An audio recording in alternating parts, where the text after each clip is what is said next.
కొద్దిపాటి వర్షం కురిస్తే కుత్బుల్లాపూర్ అంతా జలమయమవుతుంది.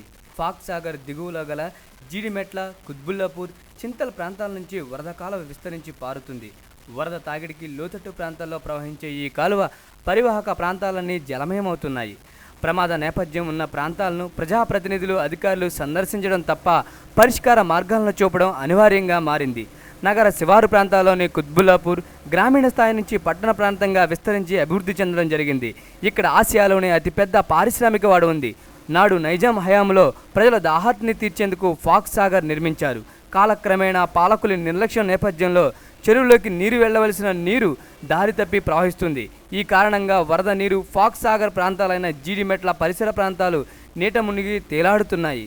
ప్రధానంగా సుభాష్ నగర్, అయోధ్య నగర్, కుత్బుల్లాపూర్, వెంకటేశ్వర నగర్, ఇందిరాసింగ్ నగర్, గణేష్ నగర్, సూర్యనగర్ ప్రాంతాల్లో వరద కాలువలు పరివాహక ఇళ్లలోకి నీరు చేరుతుంది. వర్షాలు కురిసినప్పుడు మాత్రమే అధికారులు, ప్రజాప్రతినిధులు హల్చల్ చేస్తున్నారు తప్ప తర్వాత ఏ ఒక్కరూ వీరిని పట్టించుకోవడం లేదని ప్రజలు ఆవేదన వ్యక్తం చేస్తున్నారు.